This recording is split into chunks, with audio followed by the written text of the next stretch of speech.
Assalamualaikum warahmatullahi wabarakatuh. Selamat pagi, murid-murid siswa-siswi MAN 1 Kediri, kelas 11 IPS. Oke, terima kasih sudah mengakses video ini, kemudian juga semoga video ini bermanfaat. Saya memfasilitasi untuk kalian yang mungkin merasa kalau misalkan kalau nggak dijelaskan itu akan kurang paham, kurang maksimal belajarnya. Oke, jadi saya fasilitasi dengan video ini. Bagi kalian yang mungkin lebih suka baca atau mungkin lebih suka lihat gambar, ini mungkin bisa menjadi satu suplemen atau tambahan ilmu bagi kalian. Oke, kita langsung menuju ke materi ya. Materi pertama di kelas 11 Geografi adalah tentang flora dan fauna di Indonesia dan dunia. Dari kata flora dan juga fauna, kita sudah tidak asing ya mendengar flora dan juga fauna. Kalau misalkan flora, tentu saja kita berbicara tentang tumbuhan yang ada di satu wilayah. Oke, jadi ada di 3 baris di bawahnya ya ini. Ini adalah termasuk flora-flora yang ada di Indonesia. Banyak ya kalau di Indonesia ya, bunga Rafflesia arnoldi, ada melati, anggrek. Kemudian kalau di Jawa Timur apa? Pohon jati, pohon mahoni. Banyak yang memang di Jawa Timur lebih heterogen. Kalau dibandingkan dengan wilayah lain, kalau misalkan di Kalimantan juga nanti berbeda kayu-kayunya, flora-floranya. Di Papua juga akan ada karakteristiknya yang berbeda, tapi perbedaannya nggak terlalu jauh. Kemudian kalau kita bicara fauna, oke, kalau fauna yang di 3 atas ini ya, oke, ada orangutan, ada harimau, ada gajah, ada apalagi kalau di Indonesia banyak sekali untuk dari flora fauna Sabang sampai Merauke sangat beragam sekali. Jadi sebagai warga Indonesia kita juga patut bangga dengan kekayaan alam yang ada di Indonesia. Oke, ini flora fauna di Indonesia. Kemudian kita sekilas akan membahas juga perbedaan flora fauna di dunia. Oke, tentu akan banyak sekali perbedaannya ya, karena iklimnya sudah, kalau Indonesia kan masih homogen, kalau di dunia sudah sangat berbeda. Contohnya, nah ketika saya tunjukkan foto yang menunjukkan unta, kalian sudah pasti tahu ya ini di lokasi mana, di daerah mana, Gurun Pasir, oke, yang banyak letaknya di Timur Tengah. Kemudian ada foto penguin. Penguin biasanya di mana? Ya, di kutub selatan ya. Kalau misalkan, nah ini ada beruang kutub. Di mana biasanya kita temukan beruang kutub? Ya, di kutub utara. Nah, asosiasi-asosiasi ini langsung membuktikan bahwa memang setiap wilayah di dunia itu punya karakteristik flora fauna masing-masing sama seperti di Indonesia. Indonesia aja beda-beda ya, Jawa, Kalimantan, Bali ada macam-macam. Apalagi di dunia. Karena memang karakteristik geografisnya yang berbeda. Apakah unta bisa hidup di kutub utara? Apakah beruang kutub bisa hidup di gurun? Oke, coba kalian cari tahu sendiri ya, seperti apa nanti. Bisakah seperti itu? Atau mungkin unta kalau di Indonesia gimana ya? Bisa nggak ya? Atau beruang kutub di Indonesia? Silahkan kalian cari tahu sendiri. Kemudian kita next, ini akan kita bahas di minggu depan ya, lebih mendalam lagi. Kemudian materi yang penting juga di flora fauna adalah biosfer dan juga bioma. Biosfer dari kata bios yang artinya adalah kehidupan dan sfer yang artinya lapisan. Lapisan atau lingkungan tempat tinggal makhluk hidup yang ditempati organisme. Oke, lapisan tempat tinggal makhluk hidup. Bisa dibayangkan? Pokoknya di bumi ini yang bisa ditinggali dan juga terbentuk dari lapisan-lapisan atmosfer, hidrosfer, litosfer, itu yang dinamakan biosfer. Oke. Nah, kemudian Ada yang mirip juga ini, ada bioma. Walaupun sama-sama bio, tapi ini berbeda. Kalau bioma, komunitas yang unik, melingkupi suatu area geografis yang luas dan terbentuk sebagai respon perbedaan karakteristik. Bersifat kompleks, dinamis, dan juga stabil. Oke, langsung kita ke next slide. Kalau tadi kita masih bingung ya kedudukannya seperti apa, biosfer di mana, biomas di mana. Nah, ini. Kalau kemarin kita di semester 1 kalian mungkin sudah belajar ekosistem ya.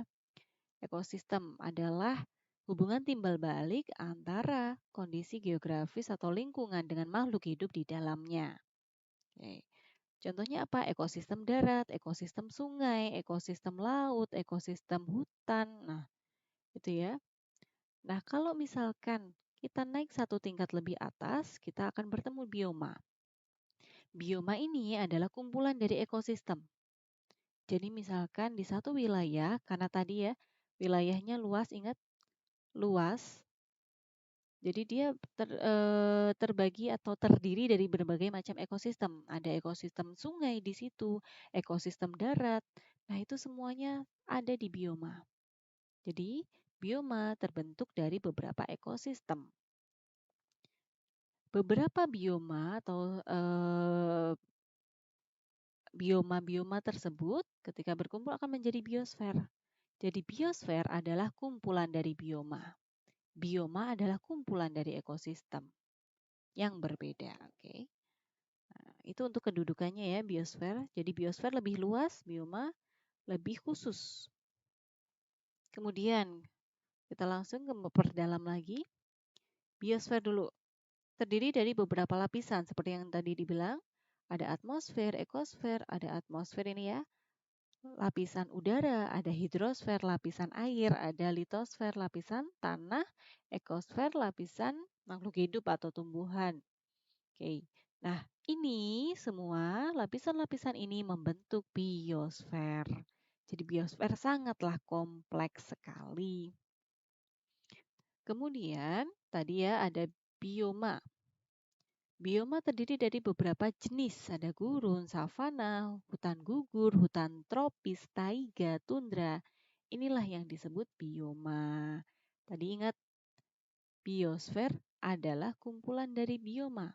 Bioma-bioma. Jadi bioma yang berbeda-beda ini sebenarnya adalah satu biosfer. Oke. Nah, kita bahas satu-satu ya.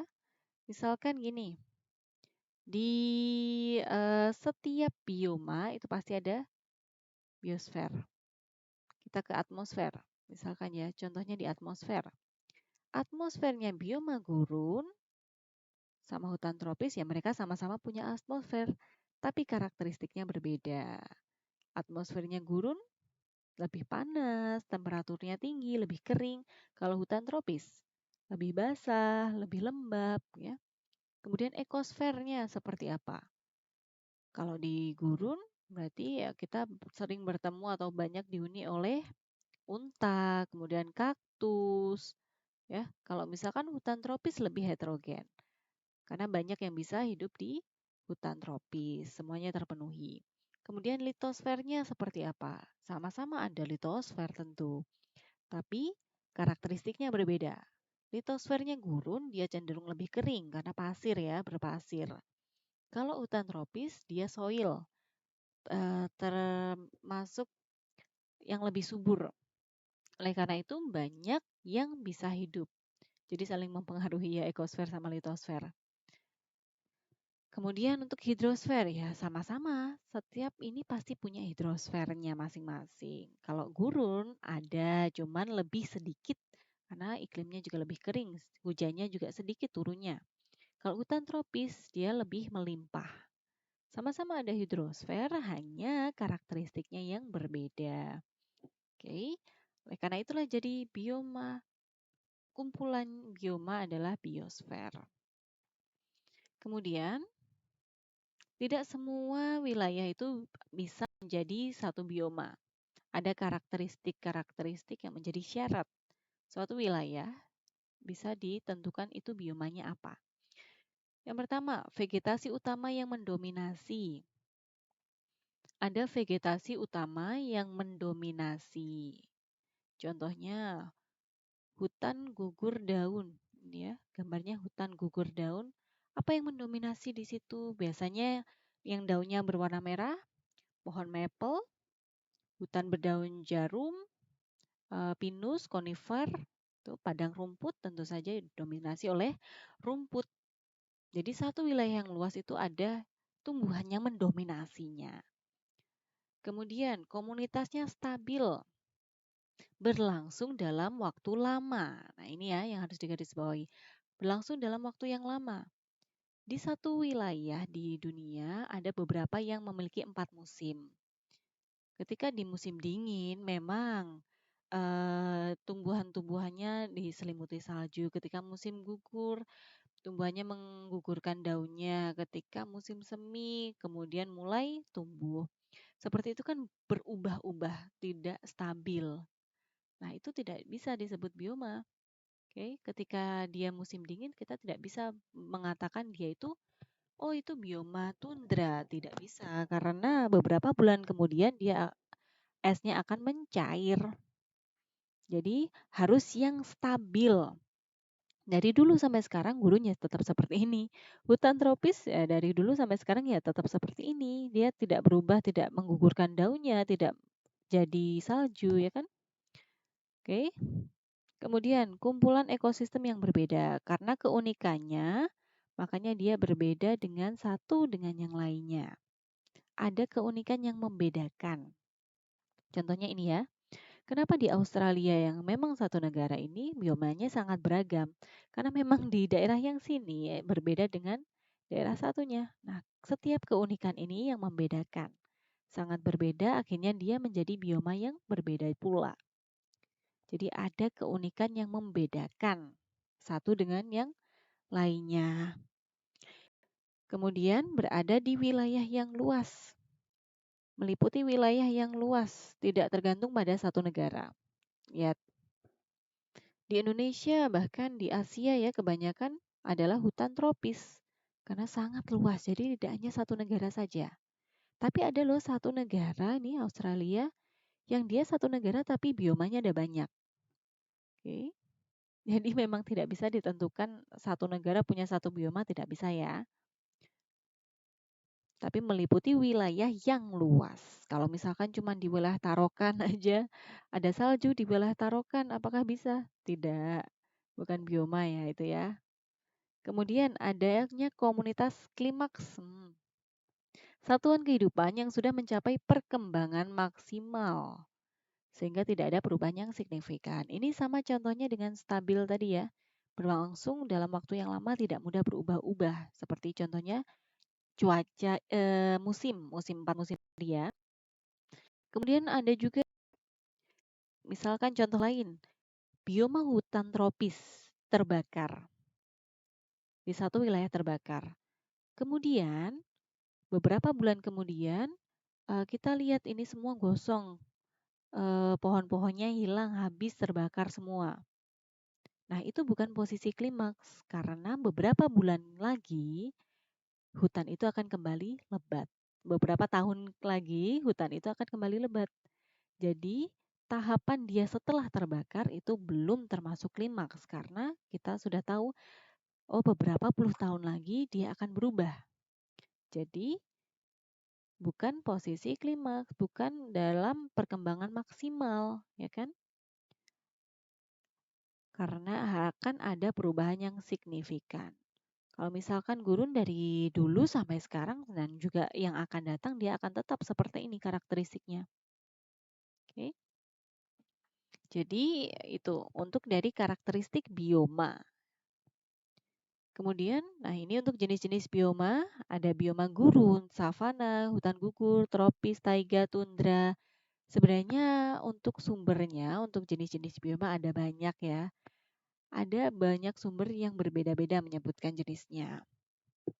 Nah, contohnya ini, peta persebaran ada 9. Oke, hutan tropis, savana, gurun, kutub, gunung es yang tinggi, semak belukar, padang rumput. Nah, semak sama padang rumput dibedakan. Hutan gugur, konifer, tundra dibedakan juga. Nah, nanti untuk karakteristiknya kita akan bahas di minggu depan. Kalian bisa amati juga untuk petanya ini ya. Lihat. Jadi hutan tropis kebanyakan memang di ekuator ya. Nah, ini kenapa ya seperti itu? Kenapa hutan tropis tidak ada di lintang rendah atau lintang tengah ya? Nah, ini juga akan kita bahas di minggu depan. Terima kasih, semoga bermanfaat untuk materi hari ini. Tetap semangat belajarnya. Wassalamualaikum warahmatullahi wabarakatuh.